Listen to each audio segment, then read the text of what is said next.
자, 9번째 썰 한번 가보도록 하겠습니다.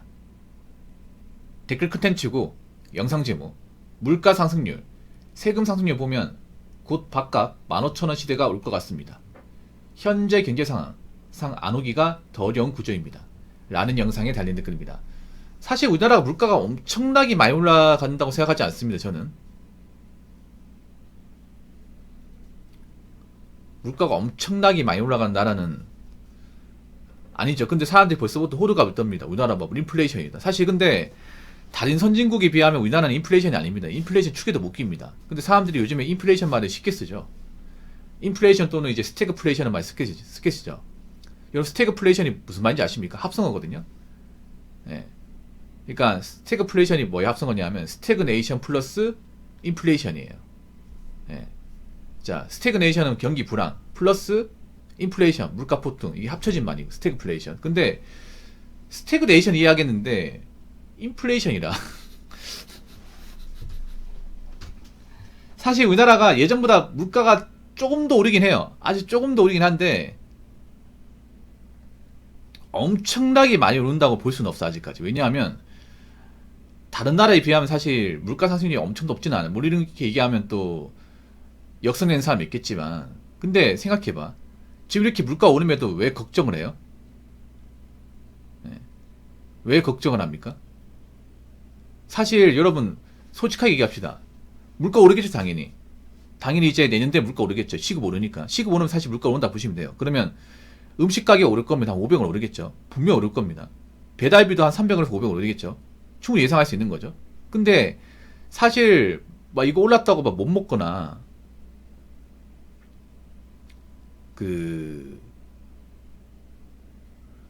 정말 뭐 살아가기에 굉장히 불편한 것 정도는 아니에요, 여러분. 네. 근데 왜 그렇게 좀 사람들이 걱정을 많이 할까? 제가 봤을 땐 그래요. 지금 사람들이 보면 현금이 없어요. 네. 현금이 없습니다. 현금이 많이 없어요. 가지고 있는 돈이 없어. 그래서 아마 하비스님 편의점 점장님이죠. 네, 편의점 점장님. 그러면 예상할 수 있죠. 아, 도시락 이제 또 오르겠네. 도시락 500원 오르고 삼각김밥 2, 300원 오를 테고. 그리고 햄버거 샌드위치도 한 300원 정도 오르겠네. 100원 오르지 않습니다. 장사해봐서 아시겠지만 보통 햄버거랑 샌드위치는 한 300원 정도 오릅니다. 도시락은 500원 단위로 오르고. 도시락도 요즘에 4,000원 밑으로가 없어요.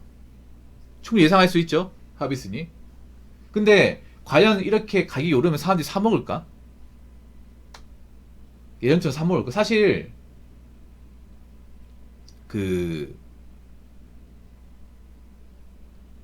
편의점 보면 그런 거 못 느껴요, 하비스님. 사람들이 뭔가 이제 편의점 음식에 대해서 부담을 좀 많이 느끼는가 보다. 이런 거 느끼지 않나요? 느낍니다, 이게. 왜냐면 편의점 사실 젊은 사람들이 많아요, 젊은 사람들이. 근데 젊은 사람들이 사실 지갑 사정이 안 좋아요. 예. 보통 1인 가구들이 가장 많이 방문하는 게 편의점입니다. 나이 드신 분들은 안 갑니다. 보통 장년층들은 거의 안 가요. 술 먹고 오는 거 아니면 안 갑니다. 왜 안 가는지 아세요? 비싸다는 거 알기 때문에.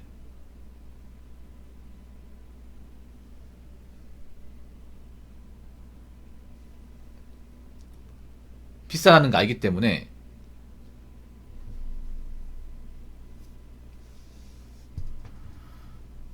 잘 안 가요. 그러면 보통 젊은 사람들이 많이 가요. 젊은 사람들이 왜 많이 가냐면 젊은 사람들은 사실 밥 해먹기 귀찮아서 많이 가요. 밥 해먹기 귀찮아가지고. 보통 그래서 삼각김밥, 도시락 이런 것들이 보통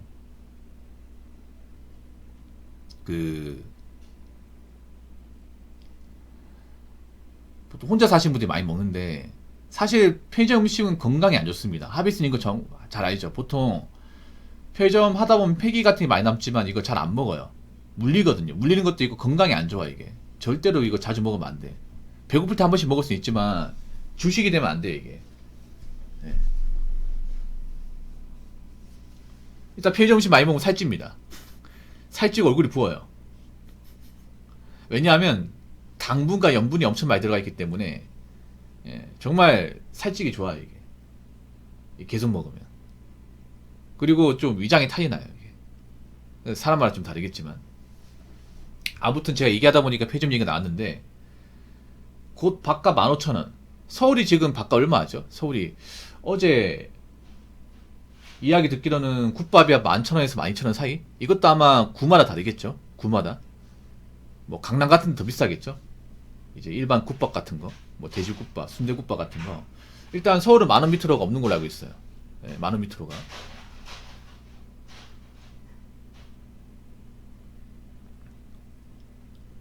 서울은 거기다가 이제 임대료 부담이 심하죠. 예. 그래서 비싸게 좀 받을 수밖에 없어요, 이게. 그래서 시급이 오르기 때문에 당연히 한 500원 정도 오르겠죠.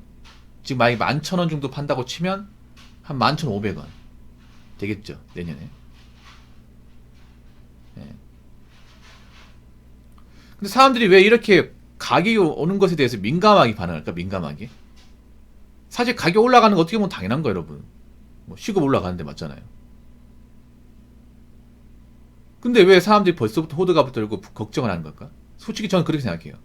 그만큼 한국 사람들이 뭔가 충분히 재정적으로 넉넉하지 못하기 때문에, 넉넉하게 만들지 못했기 때문에.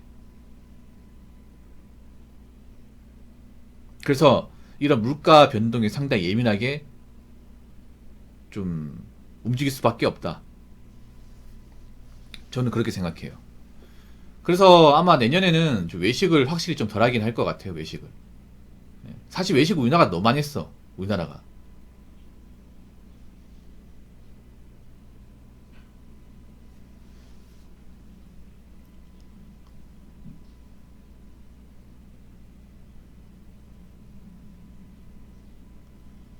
외식을 너무 많이 했다니까.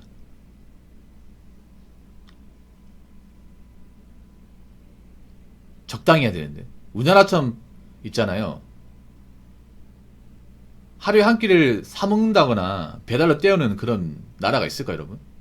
사실 우리나라가 너무 외식이나 배달 음식을 너무 많이 해요. 소비를 많이 해요. 그러다 보니까 이 자영업이 많이 탄생한 겁니다, 어떻게 보면. 우리나라 자영업 너무 많잖아요. 근데 이 자영업이 왜 이렇게 많을까? 생각해보면 그만큼 사람들이 외식과 배달을 많이 하는 거야, 다른 나라에 비해서. 그래서 외국 사람들 우리나라 오면 깜짝 놀란다니까. 무슨 이런 좁은 골목에 왜 이렇게 음식점이 많아? 24시간 배달하는 것도 있고 이런 문화가 없다니까, 여러분. 저새 어디 가더라도 새벽에 막 음식 배달 오고. 서울 같은 데는 보면 24시간 중국집도 있고 24시간 뭐 치킨집도 있잖아요. 새벽 4시에 뭐 배달 주문 넣어도 이제 오잖아요, 이게. 근데 앞으로는 제가 봤을 때는 편하게 배달 음식을 먹지는 못할 것 같아요, 이게. 편하게. 예. 너무 사람들이 편하게 살았어, 내가 봤을 때는. 생각해보세요. 배달 음식 왜 먹어요? 밥 해 먹기 귀찮으니까 먹는 거 아니에요? 밥 해 먹기 귀찮으니까. 보통 집밥 안 해 먹는 사람들이 많잖아요, 1인 가구 중에. 요리하는 걸 까먹는다거나 아니면 이제 웬만하면 밖에 파는 음식을 때운다거나 그런 케이스가 많이 있죠. 근데 제가 봤을 때는 앞으로 그렇게 하시면 좀 재정적으로 많이 힘들 거예요. 뭐 돈을 많이 버는 분들이야 상관없겠지만 1인 가구 절대 다수는 소득이 적어요. 장담컨대 적습니다.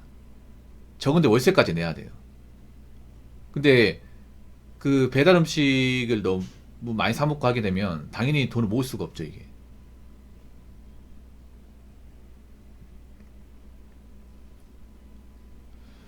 아무튼 앞으로 여러분 있잖아요. 지금 돈이 안 모이는 분들은 내년부터는 어떻게든 모아야 돼요. 모으려면 당연히 안 써야 되고 줄여야 됩니다. 1인 가구로 사는 분들은 가장 돈 제작을 줄이려면 일단 인터넷 쇼핑은 적게 해야 되고 밥 사 먹는 것을 줄여야 돼요. 그럼 해 먹어야 됩니다. 해 먹어야 돼. 근데 제가 봤을 때는 얼마나 많이 해 먹을지 모르겠어요. 그동안 많이 안 해 먹었는데 지금도 집에서 뭐 요리하려고 귀찮아하고 설거지 귀찮아하고 잠만 자기 귀찮아하는 사람들이 많은데 제가 봤을 때 내년부터는 좀 달라져야 될 것 같습니다. 자, 댓글 한번 읽어보도록 하겠습니다. 외식을 줄였어요. 원래도 잘 안 했지만 배달 앱도 없어요. 라는 영상에 달린 댓글입니다.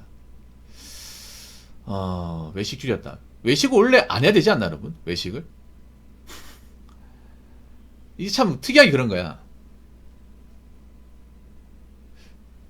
외식을 이렇게 자주 한 나라가 있나, 한국처럼? 주말 가면 이제 가족들이 이렇게 밖에 나가서 먹고. 우리나라 이게 뭔가 흔한 것처럼 보이지만, 이런 문화를 가진 나라가 많지 않은 걸 알고 있는데. 많지 않은 걸 알고 있어요. 주말 되면 이렇게 가족들이 나와가지고 밖에 가서 음식 먹는다거나.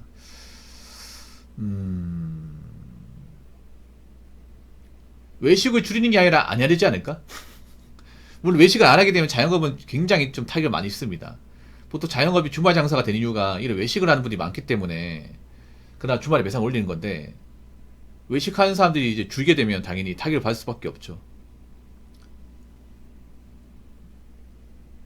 아, 가소인 문화요? 근데 전 세계적으로 봤을 때 이런 나라가 많이 없죠. 전 세계적으로 봤을 때는. 원래도 잘 안 했죠. 배달앱도 없다. 저도 배달앱 없어요. 제가 배달을 안 먹거든요. 안 먹어요. 배달 음식을. 저 배달 주문할 때도 있잖아요. 배달 앱으로 주문하는 게 아니라 네이버로 검색해가지고 전화번호 입력해서 합니다. 굉장히 아날로그죠. 굉장히 아날로그. 예. 그래서 저는 앱을 신뢰를 못 하겠어요. 개인적으로. 어떻게 보면 답답하죠. 근데 좋은 게 뭔지 아세요? 앱을 안 쓰다 보니까 어떤 배달 음식 인기 많은지 몰라요. 예. 배달 음식 멀리 하게 돼, 이게. 이건 좋은 것 같아. 오히려 지금 배달 음식을 많이 먹는 분들은 앱을 한 개가 아니라 세네 개씩 지금 깔려 있잖아요. 뭐 배달의 민족, 쿠팡이츠, 요기요 다 깔려 있잖아요, 이게.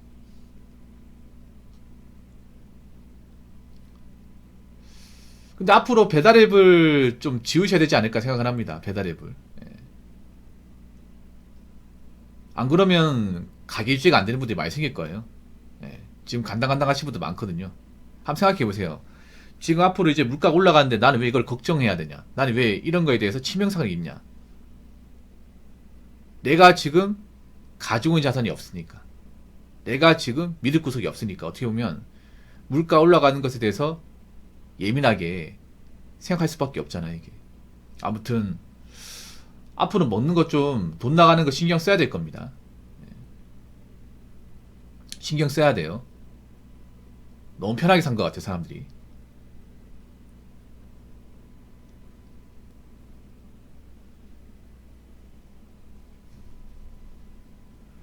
자, 이상으로 9번째 썰 마치도록 하겠습니다.